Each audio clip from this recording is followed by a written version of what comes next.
हमारी एक भक्ति पर रचना है, वो सुनिए।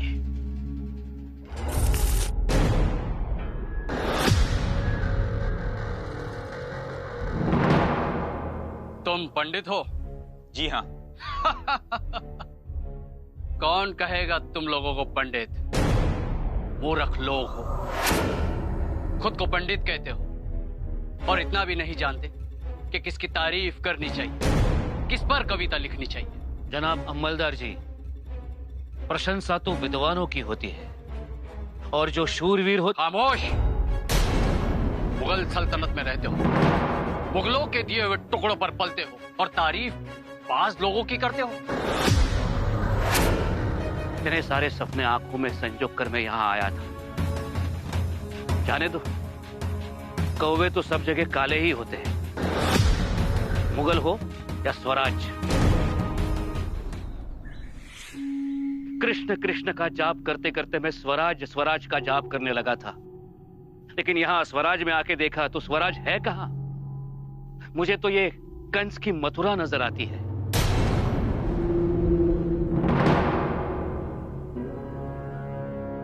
क्या कहा?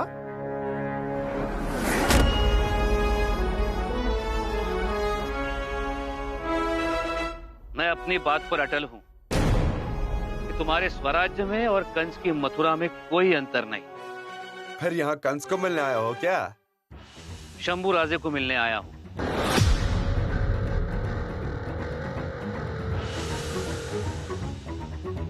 किस लिए?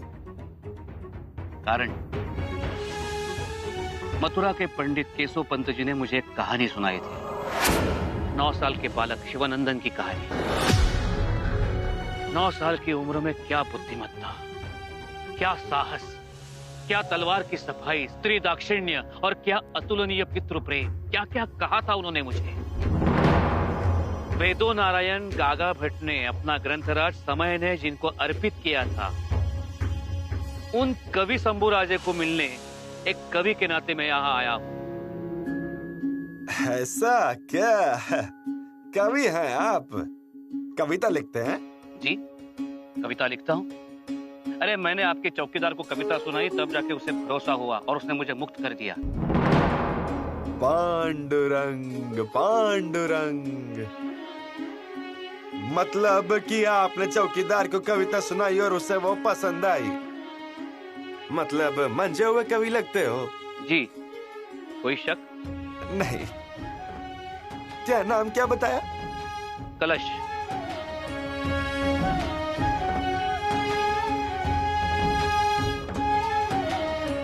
कलश?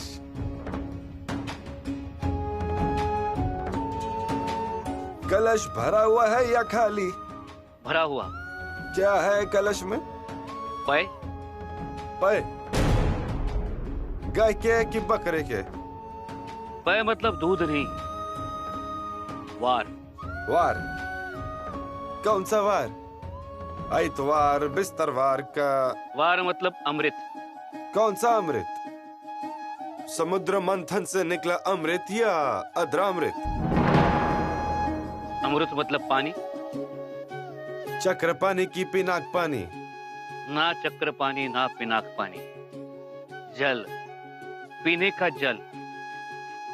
आपने इस सादे सीधे वारकरी को पै कह के बताया, इसीलिए पूछा। अब बड़े जानकार लगते हो।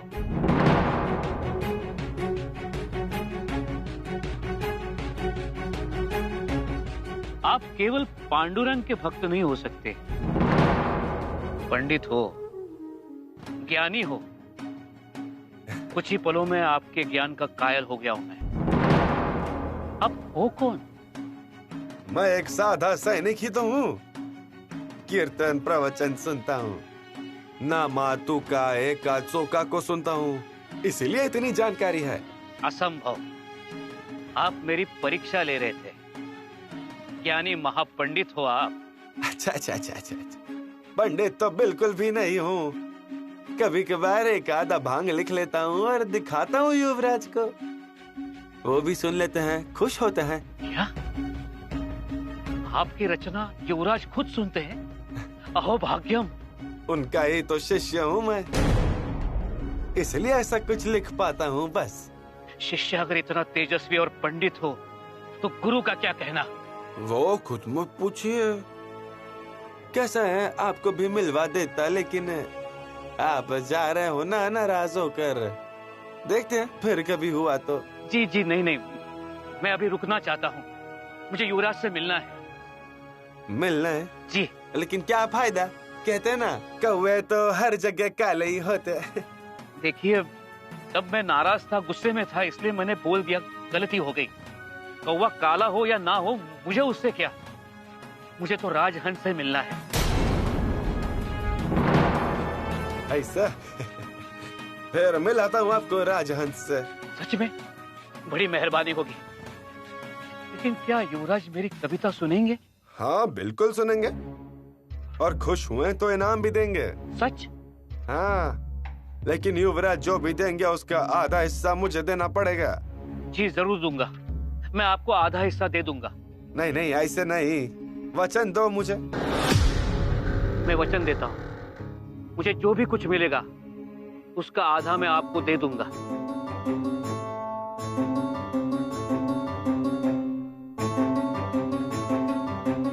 अरे बाबा जल्दी जल्दी चलो, इतना गांव खत्म होने के बाद पहाड़ी रास्ता है, चलो जल्दी। अरे भैया, आपने आपका नाम क्या बताया? नाम रुद्रा जी। हाँ रुद्रा जी, मेरा दिल करता है कब जाऊं और युवराज को मिलूं। अगर पंख होते ना तो उड़ के चला जाता। उड़ के?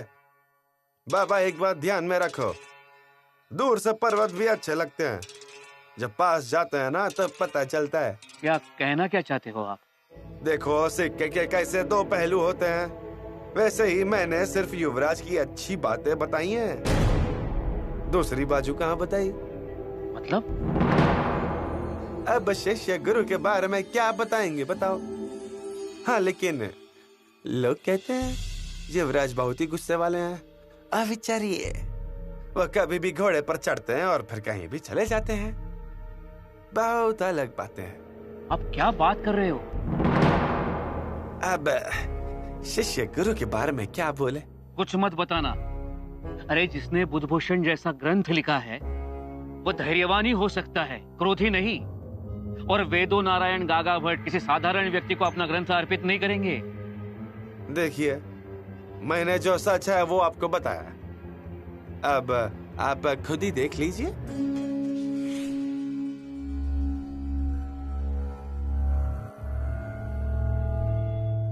घेरे सरनायक कहीं नहीं दिख रहे हैं। बुलाता हूँ पंत। जल्दी संदेशा भेजिए और पहरा सख्त कराइए। किले पर कैद हुए 2 जासूसों को लाया जा रहा है। हाँ, तो सावधानी रखिए, ठीक है? जी पंत। और देखिए, अनजान आदमी को अंदर आना मना है। वो सरदार के शीलेदार का नाम बताएगा, लेकिन कोई मेहरबानी मत कीजिएगा। पूरी जानकारी लीजिए, पूरी तसल्ली होने के बाद ही अंदर आने दीजिए उसे। जी पंत। कोई भी संदेह हो तो मुझे जरूर पूछना, लेकिन गलती ना हो जाए। आप जाइए और मेटकर को मेरा संदेश पहुंचाइए। पहरा सख्त कराइए और आंख में तेल डालकर मत खड़े रहिए। जी पंत। सैनिक रामकृष्ण हरि। नमस्ते भाई साहब। हमें अंदर जाने दीजिए। अरे यहाँ कैसे आना हुआ? हमारे रायगढ़ पर? यही हमारा पंढरपुर। भाई साहब, आप रास्ता भूल गए हैं। रास्ता कैसे भूल गया? रोज का रास्ता कभी भूलूंगा क्या है?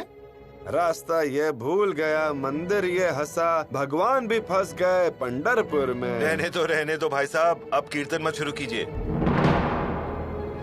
ध्यान दीजिएगा। हाँ? तुम कौन हो? कहाँ से आए हो? किसी ने बुलाया या खुद ही चले आए हो? सैनिक, उन्हें युवराज ने बुलाया है। युवराज का नाम बताकर किले पर आते हैं और फिर हमारी परेशानी बढ़ाते हैं। युवराज से कहिए कौन कौन आने वाले हैं, कम से कम उसकी सूची तो हमें देनी चाहिए। हाँ? सुराबा, हमारा घोड़ा निकालिए, दक्षिण दरवाजे पर घूम करके आते हैं। चलो।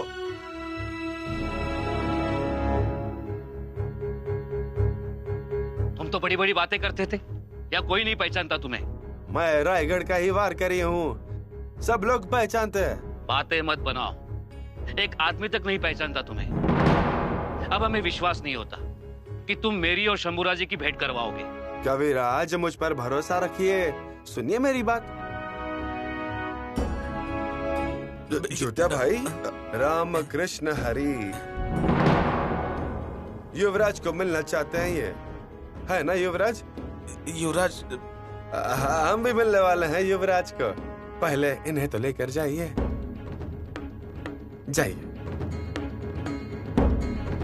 चलिए भाई साहब।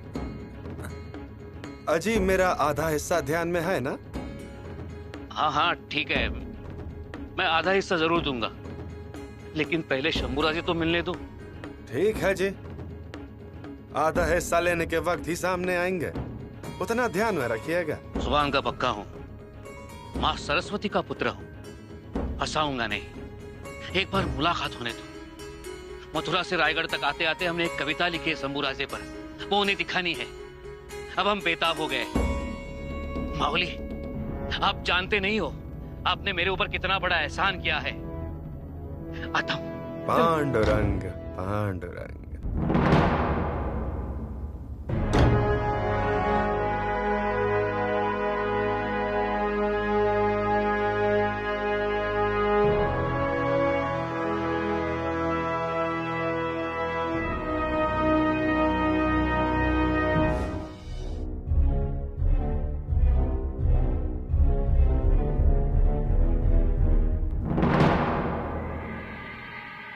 माहौली तो भाग गया, हमें इसके हाथों सौंप के चला गया है। ये भरोसा करने लायक है ना? ये सच में जानता होगा ना शंभूराजे को? भैया भैया मिलेंगे ना शंभूराजे? हाँ हाँ, जरूर मिलेंगे। बड़ी दूर से आए हैं हम भैया। स्वराज्य को देखना था, छत्रपति शिवाजी महाराज को देखना था, और उनके वीर पराक्रमी पुत्र कविमन के शंभूराजे से मिलना था। यही हमारे जीवन का उद्देश्य है। मिलेंगे ना शंभूराजे? हाँ हाँ, आइए मेरे साथ। है, कब मिलेंगे, कहाँ मिलेंगे, कहाँ है उनका महल? हमें तो विश्वास ही नहीं हो रहा। ऐसा लग रहा है मानो हमारी सांसें बंद होने वाली है। महाचंडी, महाचंडी, यह हमारे जीवन का सर्वोत्तम क्षण है। चलो चलो चलो। हाँ। चलो। युवराज प्रणाम। प्रणाम कीजिए भाई साहब। युवराज, आपसे कौन मिलने आया है देखिए।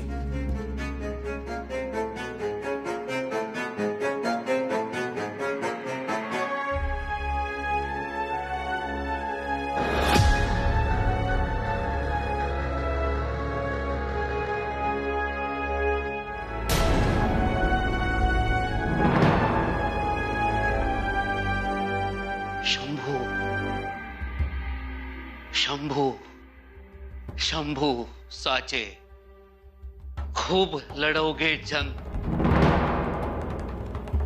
कलश बहाए प्रेम की धारा, केवल तुमरे संग, छवि बना के, छवि बता के पास तुमरे आयो, छवि देख शिव पुत्र की, सो खुद की भूल गयो, छवि खुद की भूल गयो। कविराज, उठिए।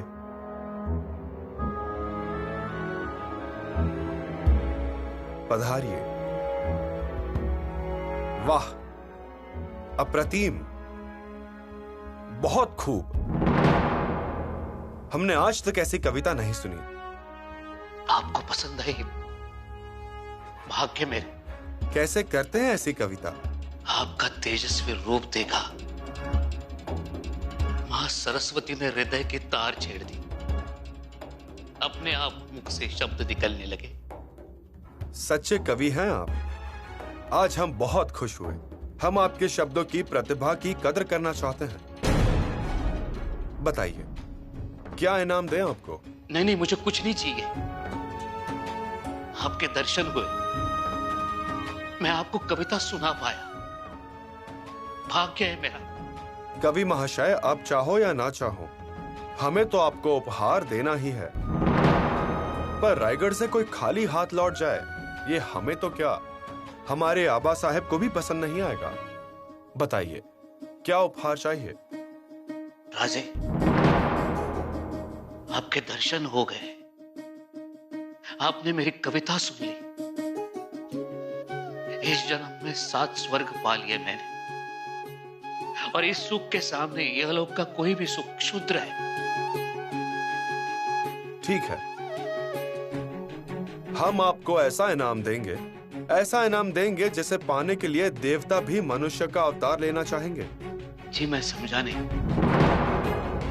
कलश हम आपको हमारी मित्रता उपहार में देना चाहते हैं, कबूल है? युवराज, मैं धन्य हो गया, मेरा जीवन कृतकृत्य हो गया। मगर आपको दिया हुआ वचन तो याद है ना? वचन? शंभू राजा से जो उपहार मिलेगा उसका आधा हिस्सा रुद्रा जी को देने का वादा किया था आपने।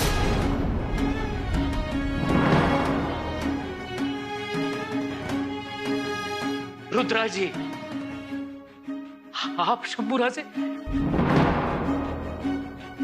शंभू रुद्र एक ही तो है।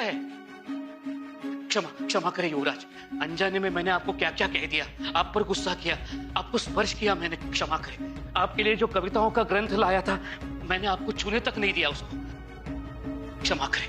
कवि जी, आपने जो भी किया उसमें आदर और प्रेम की भावना थी। आपने अपनी कविताओं को हमें छूने नहीं दिया, उसमें हमें निष्ठा और भक्ति दिखाई। हम खुश हैं। मेरी जगह तो आपके चरणों में है।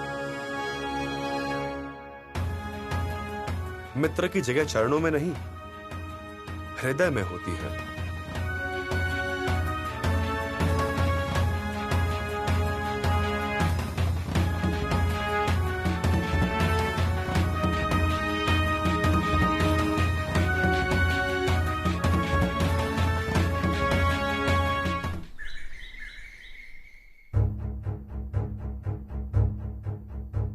संदेशा भेजा युवराज? हाँ राव जी, ये है कलश, प्रयाग से आए हैं हमें मिलने, हमारा स्वराज्य देखने। वाह, उत्तम। और इनकी विशेषता यह है कि ये कवि हैं, शीघ्र कवि। वाह वाह, मतलब हमारे भूषण जी की तरह। और कलश जी, ये है रायगढ़ के गडकरी, राहु जी सोमनाथ, शूर, ताकतवर और आबा साहिब के लाडले। राव जी, नाना गढ़ पर इनके रहने की व्यवस्था कीजिए। भूषण जी जहाँ रहते थे वहीं उनकी व्यवस्था कर देता हूँ। कलश जी, आप आराम कीजिए, तरोताजा हो जाइए, उसके बाद हम खुद आपको महाराज से मिलवाएंगे। बहुत भाग्यशाली है, आपके दर्शन हुए, महाराज के दर्शन करके हम चले जाएंगे। आइए।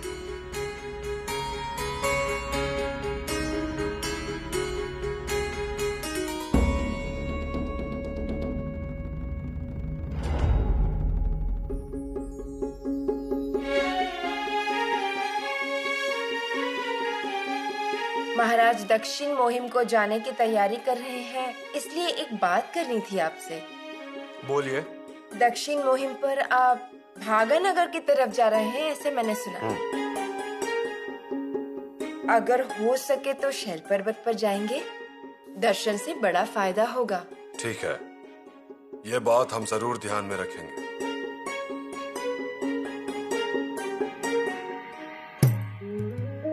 सर सेनापति मिलने की इजाजत मांग रहे हैं। बुलाइए उन्हें। जी।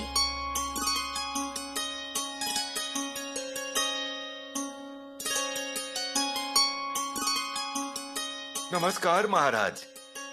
नमस्कार महारानी जी। आइए हम्बीर राव, आइए। महाराज, आदिल शाह से और कुतुब शाह से हमारे खबरियों को संदेशे और खत आते हैं। शाबाश हम्बीर राव। अब कावेरी और तुंगभद्रा, उसमें जितने भी प्रवेश द्वार होंगे वहां के हर एक के थाने की जानकारी लीजिए। जी महाराज। शेर खान की एक बहुत कड़ी चुनौती है आपके सामने, और दूसरा है वो बहादुर खान।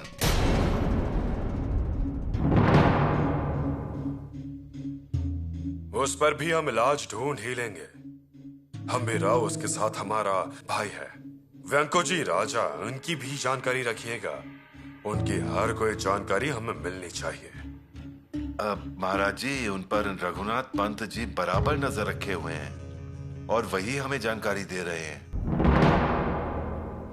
अच्छा, बढ़िया। हमारे खास लोगों को बुलाइए, हमें बातचीत करनी है।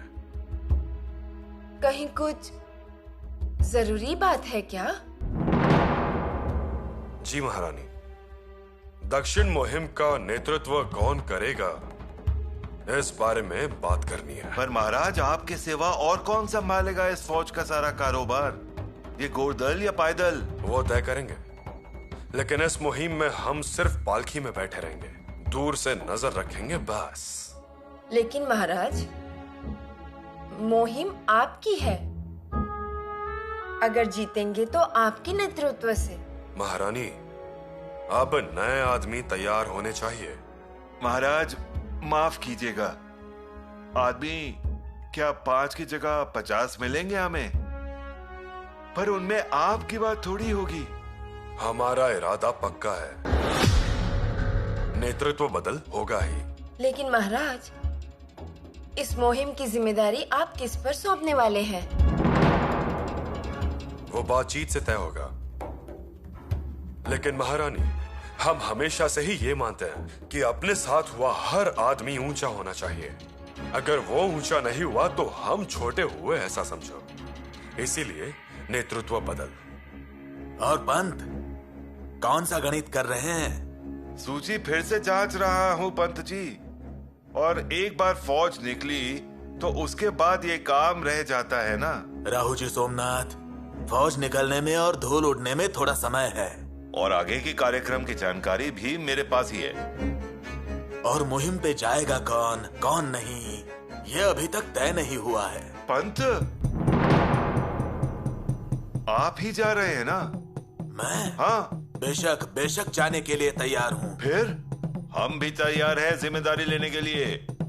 असल में आप दोनों ही अच्छे योद्धा हैं, लेकिन ये मुहिम पर वही जाएगा जो दक्षिण के तीनों शाही को मिलाएगा और औरंगजेब को डराएगा जरूर। और मेरी जानकारी के मुताबिक दक्षिण में तलवार जितना ही राजनीतिक बातें भी काम करेंगी। इसलिए महाराज मुझे साथ लेकर जाएंगे और पेशवा के तौर पर आपको भी लेकर जाएंगे। अगर वैसा हुआ तो सोने पे सुहागा होगा। दोनों शाहियों को घोड़े के पीछे बांध कर लेकर आएंगे। देखते हैं महाराज किसको अपने साथ लेकर जाते हैं।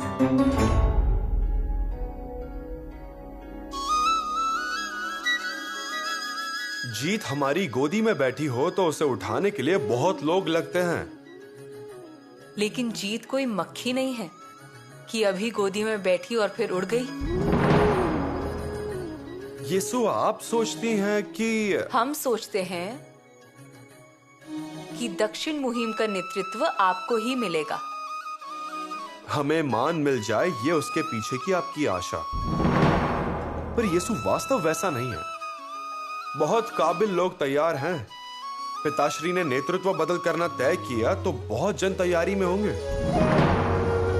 मतलब कौन? पेशवा मोरो पंत हैं, सुरनिस अनाजी पंत हैं, सेनापति येसाजी कंक, आनंद राव मकाजी, इतना ही नहीं तो हम्बीर राव भी। वैसे तो मामा साहब का हक तो है ही। हम मानते हैं कि ये सभी बहुत लायक हैं, लेकिन इनमें आप भी एक हैं।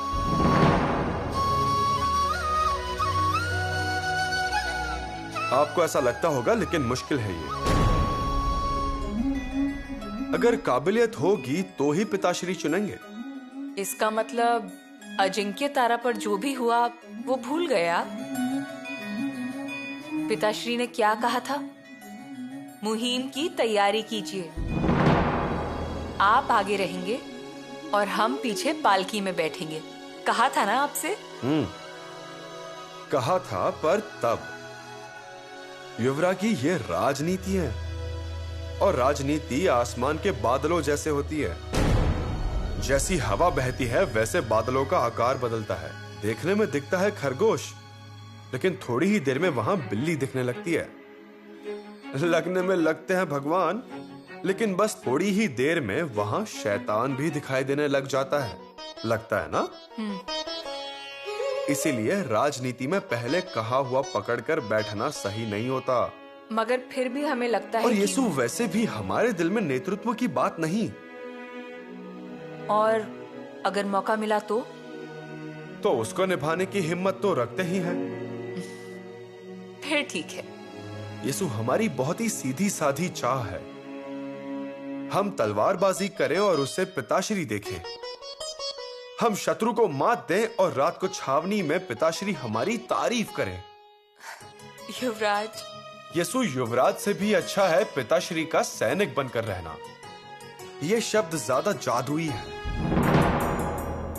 यह सैनिक हमारी नजरबंदी करता है, इसीलिए सैनिक बनकर रहने में हमें खुशी लगती है। हार जीत, नेतृत्व, श्रेय, ये सब बातें सैनिक के आगे बहुत छोटी हैं। सैनिक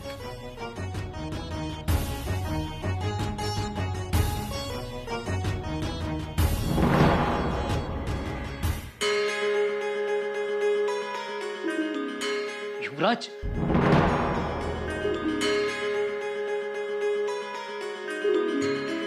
बैठिए ना।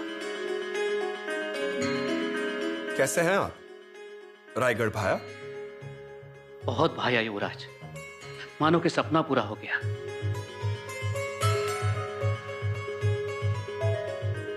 कलश जी, आपके खाने पीने की आदतें अलग होंगी। अगर आपको आपकी पसंद का कुछ चाहिए तो जरूर बताइएगा हमें। ना मुझे वस्त्र की चिंता है, ना खाने की। इतनी दूर मैं यहां आया हूं क्योंकि इस भूमि से मुझे लगाव है। यहां की मिट्टी में मुझे सुकून, चैन मिलता है। यहां के हर कण कण में शिव तेज का अनुभव करता हूं मैं। आज सुबह मैंने आऊ साहब के समाधि पर माथा टेका तो वात्सल्य का दामन मुझ पर लहराया। ये तो कविता कह दी आपने, ये काव्य है।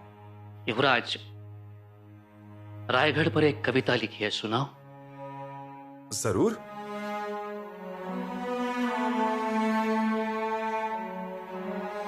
लहराया भगवा सुखों का दाता, जिसकी छाया में बलिदानों की गाथा। स्वतंत्रता के नाद गरजता, प्रतिपल दुश्मन को ललकारता रायगढ़। दीन दुखियों का आश्रय दाता, स्त्रियों के आबरू का रक्षण करता, स्वामी भक्ति का सबक सिखाता, मानवता का अमृत सिंचता रायगढ़। कोई कोट किला नहीं, नहीं मिट्टी का ढेर, अचल खड़ा शक्तिदाता, शिव शक का निर्माण करता, हर हिंदू का भाग्य विधाता रायगढ़। कोटि कोटि नमन, कोटि कोटि जन्म न्योछावर, क्योंकि ये है मेरा रायगढ़, मेरा रायगढ़, प्यारा प्यारा सुंदर रायगढ़। वाह, सुंदर, अप्रतिम। धन्यवाद। आपके इस काव्य से रायगढ़ की कीर्ति और स्वतंत्रता की आस दश दिशा में पहुंचेगी। दक्षिण मुहिम में सभी दक्षिण वासियों को हम आपका ये काव्य सुनाएंगे। धन्यवाद। एक और बात। जी युवराज। आज से हम आपको कविराज कहकर पुकारेंगे।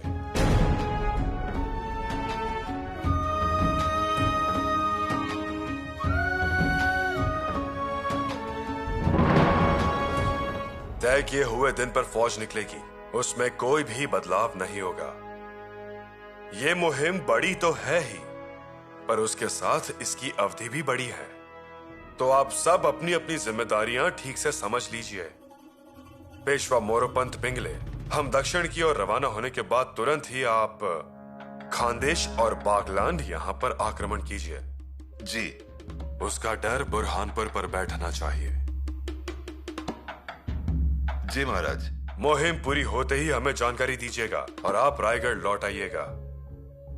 राहु जी सोमनाथ, आप और मालसावंत दोनों मिलकर रायगढ़ के आसपास के 10 से 15 मीलों तक नजर रखिएगा, ठीक है ना? कोई भी जासूस मिले तो उसकी अच्छे से पूछताछ कीजिए। और उसे वासुटा के काल कोठरी में बंद करिएगा। जी महाराज। अनाजी पंत। आज्ञा महाराज। सिद्धि पर आप ध्यान रखिएगा। उसके साथ सारी वसूली में कोई भी लापरवाही नहीं होनी चाहिए। काम साफ और सही तरीके से कीजिएगा। जी महाराज। तो सारी बातें नियम के अनुसार ही होनी चाहिए। नजरअंदाज करने वाले को जगह पर निलंबित किया जाएगा। जो आज्ञा। हम जब दक्षिण में जाएंगे तब तकलीफ होगी तो उस औरंगजेब को। अगर हमारा घोड़ा यहाँ चीखा तो उसके कान वहां खड़े होंगे। पर वो मौके का फायदा तो उठाएगा ही। मोरोपंत का हो गया, राहु जी का भी, अनाजी पंत का भी हो गया। पिताश्री हम भी राव। आप सर सेनापति हैं तो फौज पर पूरी तरह काबू आपका होना चाहिए। छोटी बड़ी बातें आप ही तय कीजिए। मतलब फौज कहाँ कैसे होगी वो। महाराज जी आप ही कुछ बताइए ना। हम क्या बताएं? आप उसमें माहिर हैं। अब वैसा नहीं है। आपके कहने में और हमारे कहने में बहुत फर्क है। देखिए, हमारे पायदड़ की सेनापति यसाजी कंग और गंभीराव मरने इनकी फौज आगे रखिएगा। सरदार नरसिंह राव जी शितोले, सरदार बाबाजी ढमढेरे, सरदार इंगले, सरदार सनस, इनकी फौज बीच में रहेगी। और पीछे की तरफ सरदार घुले, सरदार कोटे और सरदार पायगुड़े, इनकी फौज होगी। उसके सिवा हमारे जमाए हरजी राजे महाडिक और जादव, ये हमारे साथ ही होंगे। माफी चाहता हूँ, पर आप क्या युवराज को भूले तो नहीं ना? मिला हुआ खजाना सलामत लाने की जिम्मेदारी सरदार बाड़गे, सरदार काटे, सरदार नालवड़े और सरदार इंगले इन पर होगी। और पिताश्री हम शंभू राजा, हम आप पर कौन सी भी निजी जिम्मेदारी नहीं डाल रहे हैं।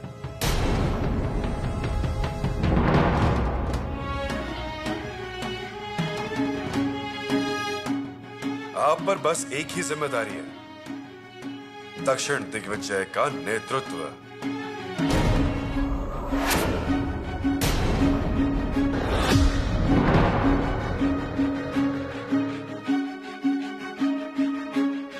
पिताश्री। जी शंभू राजा। महाराज, मेरा मतलब है दक्षिण की मुहिम तो प्रतिष्ठा की है और ये प्रतिष्ठा हमें शंभू राजा ला कर देंगे। हमें वैसा यकीन है। क्यों शंभू राजा? हाँ पिताश्री, आपका यकीन हम सार्थ करेंगे। आशीर्वाद दीजिए। यशस्वी भव।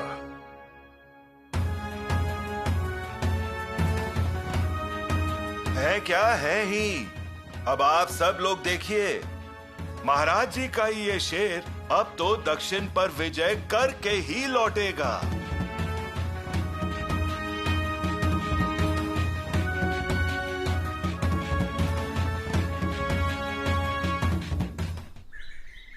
करने जाता हूँ कुछ और, हो कुछ और जाता है। छे, क्या पाप किया है मैंने जो किस्मत मेरे साथ ऐसे बर्ताव कर रही है, पता नहीं।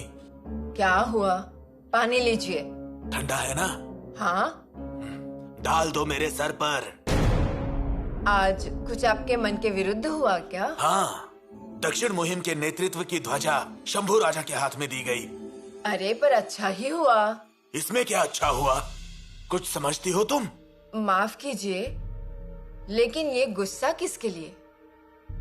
ऐसे मौके मिलते गए तो आज मेरे सर पर नाच रहे हैं, कल को सभी मंत्रियों के सर पर नाचेंगे। ऐसा सिर्फ आपको ही लगता है। मुझे बेवकूफ समझती हो? मेरा अंदाजा गलत लगता है तुम्हें? मैंने आज तक आपसे कभी कहा नहीं, लेकिन आपने अपनी महत्वाकांक्षा के लिए जाति पाति का विष घोल रहे हैं। कितने लोग बोलते हैं जात पात का भेदभाव रायगढ़ पर आने से पहले ही खत्म हो जाता है। फिर क्यों खोद रहे हैं आप जात पात का गड्ढा? मैं गड्ढा खोद रहा हूँ? खुदाई वाला हूँ या चूहा हूँ? यहाँ सब जाति के लोग सैनिक बनकर खुशी से ही काम करते हैं। तुम कहीं सपने में तो नहीं जी रही हो ना? महाराज के छत्र छाया में सभी सपने की तरह ही जीते हैं, आपके अलावा। और इसलिए मोरोपन जैसे अच्छे इंसान की बुद्धि भ्रष्ट किया है आपने। राव जी सोमनाथ गडकरी उन्हें भी भड़काते हैं। पैर पड़ती हूँ मैं, रुक जाइए। अरे ये स्वराज्य है, स्वराज्य में जाति पाति का जहर मत घोलिए। आज बोला वो आखिरी है। शंभू राजा की योग्यता दिखती है, महाराज का विचार समझ में आता है, लेकिन पति का बड़प्पन नहीं समझ में आता। हाँ पर बस, जो समझ है वो चूल्हे के सामने इस्तेमाल कीजिए, और ज्यादा उछल कूद मचाने लगे ना तो उसे चूल्हे में डाल के जला दीजिए।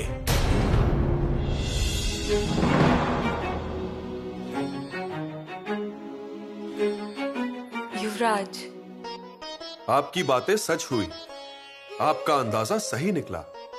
माँ भवानी की कृपा है। महाराज ने आपके कंधों पर बहुत बड़ी जिम्मेदारी डाली है। हाँ। युवराज, दबाव तो नहीं है ना? येसु, लड़ाई मुहिम इनका दबाव हम पर कभी नहीं पड़ा, और हमें कोई हरा सके ऐसा इंसान अभी तक पैदा नहीं हुआ, ऐसी ही हमारी सोच है। सिर्फ एक बात का दुख हो रहा है हमें। कौन सी बात? येसु, 2 साल हमारी मुलाकात नहीं हो पाएगी। हमारे बिना मन लगेगा?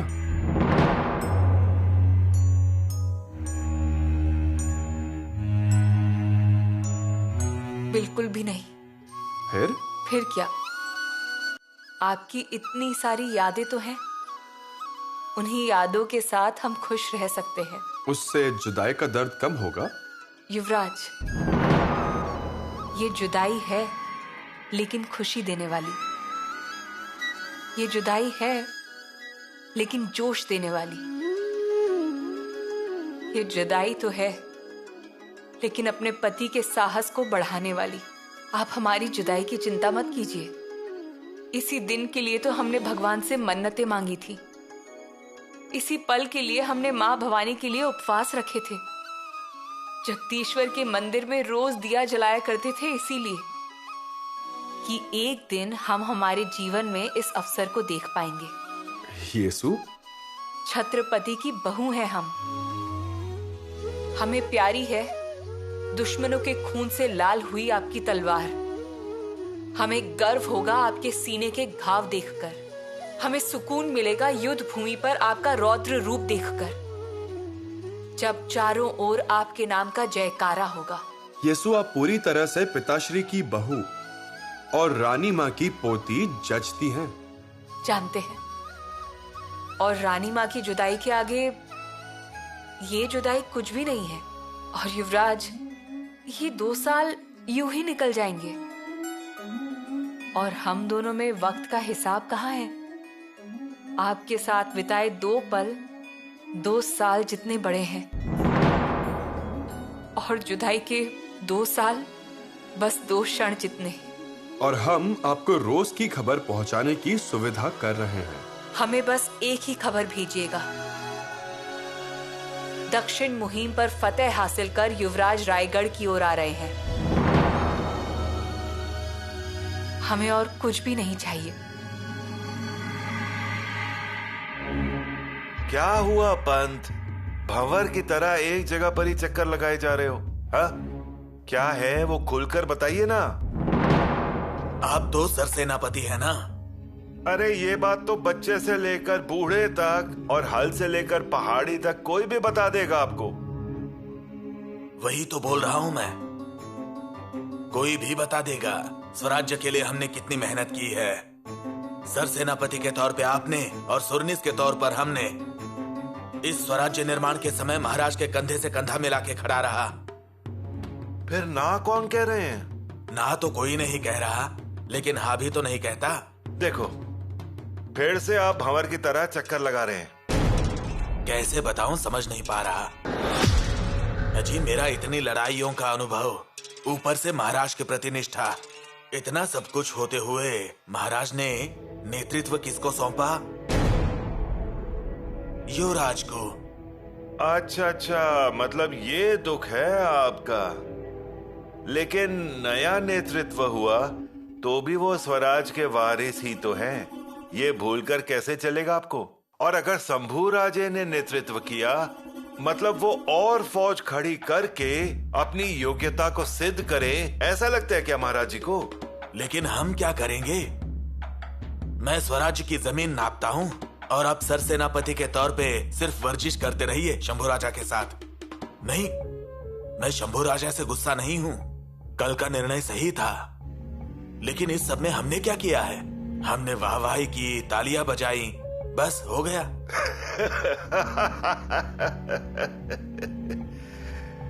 पंत, आप तो औरत की तरह रूठ जाते हैं। रूठा नहीं हूँ, खेद है मुझे।